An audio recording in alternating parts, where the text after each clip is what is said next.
Lucas capítulo 12. Entretanto, ajuntou-se inumerável multidão de pessoas, de maneira que uns aos outros se atropelavam. E ele começou a dizer a seus discípulos: Guardai-vos do fermento dos fariseus, que é a hipocrisia. Nada há encoberto que não haja de ser revelado, nem oculto que não haja de ser conhecido. Porquanto tudo o que em trevas dissestes, à luz será ouvido, e o que sussurrastes ao pé do ouvido, a portas fechadas, será proclamado sobre os terraços. Mas eu vos digo, amigos meus, não temais os que matam o corpo, e depois não tem mais o que fazer. Eu vos mostrarei a quem deveis temer. Temei aquele que, depois de matar, tem poder de lançar no inferno. Verdadeiramente vos digo, a ele temei. Não se vendem 5 passarinhos por 2 moedinhas? E nenhum deles está esquecido diante de Deus. E até os cabelos da vossa cabeça estão todos contados. Não temais, pois valeis muito mais do que muitos passarinhos. E eu vos digo que todo aquele que me confessar diante dos homens, o Filho do Homem também o confessará diante dos anjos de Deus. Mas aquele que me negar diante dos homens será negado diante dos anjos de Deus. E a todo aquele que disser uma palavra contra o Filho do Homem, ser-lhe-á perdoada. Mas aquele que blasfemar contra o Espírito Santo, não ser-lhe-á perdoado. E quando vos conduzirem perante as sinagogas, aos magistrados e autoridades, não estejais cuidadosos de como ou o que haveis de responder, ou o que haveis de dizer, porque o Espírito Santo vos ensinará naquela mesma hora o que vos convém dizer. E alguém do meio da multidão lhe disse: Mestre, disse a meu irmão que reparta comigo a herança. Mas ele lhe disse: Homem, quem me pôs a mim sobre vós por juiz ou repartidor? E disse-lhes: Vede e guardai-vos de toda sorte de cobiça, porque a vida do homem não consiste na abundância dos bens que ele possui. E também propôs-lhes uma parábola, dizendo: O campo de um certo homem rico havia produzido abundantemente. E ele discorria consigo mesmo, dizendo: Que farei? Porque eu não tenho local onde recolher os meus frutos. Então ele disse: Farei isto: derrubarei os meus celeiros e os reedificarei mais amplos, e ali recolherei todos os meus produtos e os meus bens. E eu direi à minha alma: Alma, tens muitos bens armazenados para muitos anos. Repousa, come, bebe, regozija-te. Mas Deus lhe disse: Louco, esta noite te requererão a tua alma. E o que tens armazenado, para quem será? Assim é aquele para que a si mesmo entesoura e não é rico para com Deus. Depois disse a seus discípulos: Portanto vos digo, não estejais ansiosos pela vossa vida, sobre o que haveis de comer, nem pelo corpo, sobre o que haveis de vestir, porque a vida é mais do que a comida, e o corpo mais do que as vestes. Considerai os corvos que nem semeiam, nem cegam, os quais não têm celeiro, nem despensa, e Deus os alimenta. Quanto mais valeis vós do que as aves? E qual de vós, por mais ansioso que esteja, pode acrescentar um côvado ao curso de sua vida? Pois se nem sequer as coisas tão mínimas podeis fazer, por que estáis ansiosos pelas outras? Considerai os lírios, como eles crescem, não trabalham, nem fiam. Mas eu vos digo que nem ainda Salomão, em toda sua glória, se vestiu como um deles. E se Deus veste assim a erva que brota, que hoje está no campo, e amanhã é lançada no forno, quanto mais a vós, ó homens de pequena fé.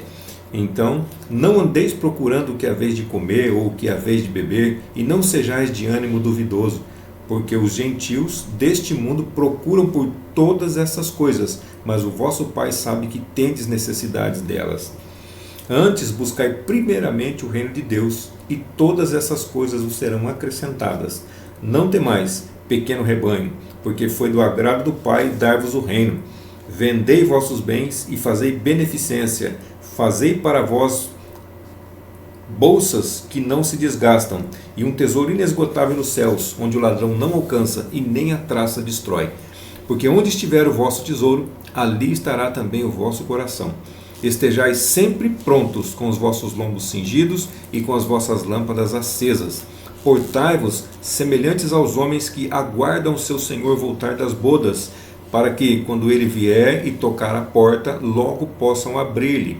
Benditos aqueles servos aos quais seu Senhor, quando vier, encontrá-los vigiando. Verdadeiramente vos digo que ele mesmo se cingirá e os fará assentar à mesa, e chegando-se os servirá. E se vier na segunda vigília ou na terceira vigília e os achar assim, benditos serão aqueles servos. Mas sabei isto: se o pai de família soubesse a que hora havia de vir o ladrão, vigiaria e não deixaria forçar a entrada de sua casa. Da mesma forma, deveis também estar apercebidos, porque o Filho do Homem virá em uma hora que não pensais. E disse-lhe Pedro: Senhor, dizes esta parábola para nós ou também para todos? E então o Senhor lhe disse: Quem será, pois, o mordomo fiel e prudente, a quem o seu Senhor colocará sobre os seus servos, para dar-lhes a seu tempo a medida de trigo? Bem-aventurado aquele servo a quem o seu Senhor, quando vier, o achar fazendo assim. Verdadeiramente vos digo que sobre todos os seus bens o colocará. Mas, se aquele servo disser em seu coração: O meu Senhor tarda em vir, e começar a espancar os criados e criadas, e a comer e a beber, e a embriagar-se, virá o Senhor daquele servo no dia em que ele não o espera, e numa hora em que ele não sabe, e o açoitará com toda severidade. Ele dará a condenação que recebem os infiéis. E o servo que conhece a vontade do seu Senhor, e não se preparou para cumpri-la, nem fez conforme a sua vontade, será castigado com muitos açoites. Todavia, aquele que não a conheceu e fez algo que mereça açoites, será castigado com poucos açoites, porque ao que muito lhe for dado, muito se lhe exigirá, e ao que muito se lhe confiou, muito mais se lhe pedirá. Eu vim trazer fogo à terra, e como eu queria que já estivesse ardendo. E como eu queria que já estivesse ardendo. Eu tenho, porém, um batismo com o qual serei batizado, e como me angustio até que se cumpra. Pensais que eu vim trazer paz à terra? Eu vos digo, não, mas antes divisão. Porque daqui em diante estarão 5 divididos numa família, 3 contra 2 e 2 contra 3. O pai contra o filho, e o filho contra o pai, a mãe contra a filha, e a filha contra a mãe, a sogra contra a nora, e a nora contra a sua sogra. E dizia também às multidões: Quando vedes que a nuvem se levanta do ocidente, logo dizeis: vai chover, e assim acontece. E quando sopra o vento sul, dizeis: fará calor, e assim acontece. Hipócritas, sabeis discernir a aparência da terra e do céu, como não sabeis discernir este tempo? E também, por que não julgais por vós mesmos o que é justo? Quando fores com um adversário magistrado, esforça-te para reconciliar-te com ele no caminho, para que não aconteça que te conduza ao juiz, e o juiz te entregue ao policial, e o policial te ponha na prisão. Eu te digo que não sairás dali, enquanto não pagares o último centavo.